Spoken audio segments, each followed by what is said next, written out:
आप सभी का बहुत बहुत स्वागत है मेरे इस YouTube चैनल में।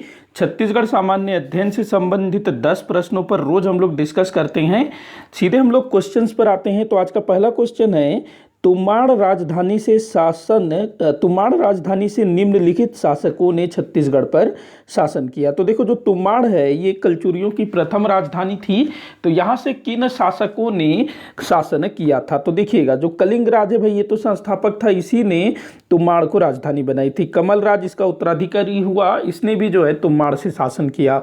उसके बाद जो रत्नदेव प्रथम था, इसी के समय में तुमाड़ से राजधानी रतनपुर स्थानांतरण हुआ। तो ये जो रत्नदेव प्रथम था, इसने भी कुछ समय के लिए तुमाड़ से शासन किया ही होगा। ऐसा थोड़ी है कि जैसे ही उसके पिता की डेथ हुई होगी, उसके मतलब कमल राज की, उसके बाद ही वो जो है रतनपुर आ गया होगा, ऐसा तो नहीं होगा ना। थोड़े समय उसने रतनपुर में शासन किया होगा। तो यहाँ आंसर क्या हो जाएगा? 1, 2, 3 आपका आंसर होगा स।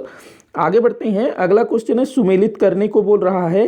तो देखिए, ब्रिटिश अधीक्षक घटना, मतलब कि ब्रिटिश अधीक्षक जिस समय हमारे छत्तीसगढ़ में अंग्रेजों ने शासन किया था अधीक्षकों के माध्यम से, तो उस समय की है। तो ये ना सुमेलित करने का है। यहाँ पर थोड़ा सा मिस्टेक हो गया है, माफ़ी चाहूँगा। सब कुछ जो है मिक्स हो गया है। तो देखिएगा, पहला ए, कैप्टन एडमंड। कैप्टन एडमंड के समय क्या हुआ था भाई? ये पहले अधीक्षक थे, पहले नंबर के अधीक्षक थे ना कैप्टन एडमंड, जिनकी अचानक डेथ हो गई थी। तो कैप्टन एडमंड के समय हुआ था डोंगरगढ़ विद्रोह, मतलब कि ए का हो जाएगा 3। उसके बाद मेजर एगन्यू के समय में रायपुर में राजधानी स्थानांतरित, तो ये इसका हो जाएगा 1। उसके बाद देखिएगा, कैप्टन सैंडिस के समय बस्तर और करौंद राज्यों के मध्य समझौता हुआ था, तो ये आपका चौथा हो जाएगा। उसके बाद जो क्राफर्ड है, इसके समय में भोसले को सत्ता का हस्तांतरण, तो ये हो जाएगा आपका 2। मतलब कि आपका क्या आंसर हो जाएगा?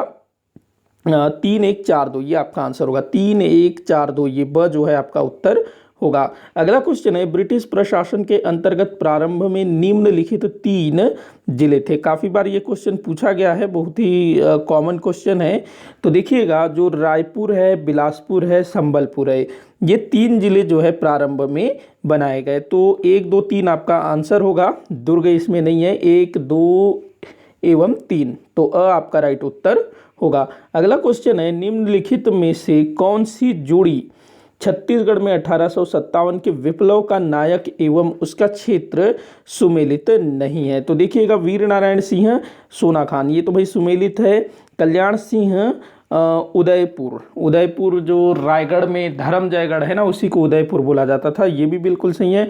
हनुमान सिंह रायपुर में इन्होंने नेतृत्व किया था। लेकिन जो गुंडाधुर है, जिन्होंने बस्तर में भूमकाल विद्रोह का नेतृत्व किया था, तो ये जो भूमकाल विद्रोह है, ये तो भाई 1910 में हुआ था। जो गुंडाधुर है वो तो भाई 1857 में पैदा भी नहीं हुए थे। तो ये जो है सुमेलित नहीं है। आगे बढ़ते हैं, अगला क्वेश्चन देखते हैं। 1923 में स्थापित स्वराज दल के छत्तीसगढ़ में निम्नलिखित नेता थे। क्वेश्चन काफ़ी इंपॉर्टेंट है। तो 1923 में स्वराज दल की स्थापना होती है मोतीलाल नेहरू और चित्तरंजन दास जी के द्वारा। तो हमारे छत्तीसगढ़ से भी काफ़ी सारे नेता जो हैं स्वराज दल में जुड़े हुए थे। तो यहाँ से जो माधवराव सप्रे हैं और वामन राव लाखे, ये दोनों सम्मिलित नहीं थे। बाकी पंडित रविशंकर शुक्ल और ई राघवेंद्र राव, ये दोनों यहाँ सम्मिलित थे। तो 2 और 4 आपका आंसर होगा। 2 और 4 मतलब द आपका जो है उत्तर होगा। अगला क्वेश्चन है, छत्तीसगढ़ की करद रियासतों के भारत संघ में संविलियन के संबंध में निम्न में कौन सा कथन सत्य नहीं है? तो देखिएगा, कौन सा कथन सही नहीं है ये आपको बताना है। संविलियन की प्रक्रिया 1 जनवरी 1948 को पूरी हुई थी, बिल्कुल सही है। 1 जनवरी 1948 को हमारे छत्तीसगढ़ के जितने भी रियासत थे, उनका विलय जो है भारत संघ में हो गया। संविलियन सरदार पटेल के मार्गदर्शन में हुआ। सरदार वल्लभ भाई पटेल, जी हाँ, उनको ही ये काम सौंपा गया था। छत्तीसगढ़ की कुछ रियासतों का संविलियन सैन्य कार्यवाही द्वारा हुआ। तो ऐसा कुछ भी हमारे छत्तीसगढ़ में नहीं हुआ था। सब लोग जो है मान गए थे संविलियन के लिए। तो ये गलत है आपका, यही आपका क्या होगा? आंसर होगा। आखिर वाला भी देख लेते हैं, छत्तीसगढ़ में कुल 14 करद रियासतें थी। बिल्कुल सत्य, ये 14 रियासतें। तो स जो है यहाँ गलत हो जाएगा, मतलब कि हमारे छत्तीसगढ़ में जितने भी रियासत थे वो शांतिपूर्वक ढंग से उनका भारत संघ में विलय हो गया। अगला क्वेश्चन है, नगरीय स्थानीय स्वशासन निकायों का चुनाव करवाता है। तो जो नगरीय निकाय चुनाव होते हैं ना महापौर पार्षद के लिए, तो ये कौन करवाता है? तो ये करवाता है राज्य निर्वाचन आयोग। कौन करवाता है? राज्य निर्वाचन आयोग। अगला क्वेश्चन है, पामेड़ वन्य जीव अभ्यारण्य किस जिले में है? ये वाला क्वेश्चन को मैंने ना इसलिए लिया क्योंकि पीछे मैंने एक वीडियो में शायद पामेड़ को दंतेवाड़ा बता दिया था, तो काफ़ी सारे बच्चे उसमें बोल रहे थे कि सर ये दंतेवाड़ा नहीं, ये बीजापुर है। तो जो पामेड़ अभ्यारण्य है ना, ये बीजापुर जिले में है। ये पता नहीं मुझसे कैसे हो गया कि मैंने पामेड़ को दंतेवाड़ा कर दिया, तो ये बीजापुर जिले में। दंतेवाड़ा जिले में ना कोई भी अभ्यारण्य नहीं है। वहीं अगर हम बात करें बीजापुर में, तो बीजापुर जिले में 2 वन्य जीव अभ्यारण्य है। एक तो पामेड़ वन्य जीव अभ्यारण्य और दूसरा है भैरमगढ़ वन्य जीव अभ्यारण्य। वहीं एक राष्ट्रीय उद्यान भी बीजापुर जिले के अंतर्गत आता है, जो कि है इंद्रावती राष्ट्रीय उद्यान। और इंद्रावती राष्ट्रीय उद्यान के अंतर्गत ही कुटरू गेम सेंचुरी भी आता है। तो ये सारा कुछ आप बीजापुर के संबंध में। अगला क्वेश्चन है, सुमेलित करने को बोल रहा है। एक तरफ छत्तीसगढ़ के जिले और दूसरी तरफ पड़ोसी राज्य, मतलब कि कौन से जिले किस पड़ोसी राज्य को स्पर्श करता है, ये आप लोगों को बताना है। तो देखिएगा, जो जसपुर है, ये जो है आपका जसपुर किसको स्पर्श करेगा भाई? झारखंड को। जसपुर झारखंड को स्पर्श करेगा। बलरामपुर जो है उत्तर प्रदेश को स्पर्श करेगा। इधर हम लिखते चलते हैं 5-4। उसके बाद देखिएगा कांकेर। कांकेर किसको स्पर्श करेगा? तो कांकेर स्पर्श करेगा यहाँ पर आपके महाराष्ट्र को। किसको? महाराष्ट्र।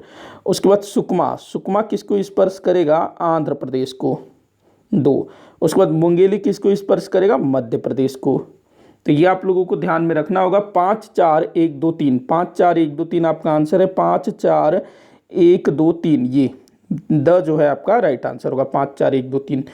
इस वीडियो का आखिरी क्वेश्चन है, मुख्य सचिव की नियुक्ति कौन करता है? मुख्य सचिव। मुख्य सचिव जो कि राज्य का सबसे बड़ा प्रशासनिक अधिकारी होता है, तो इसकी नियुक्ति कौन करता है, ये आप लोगों को बताना है।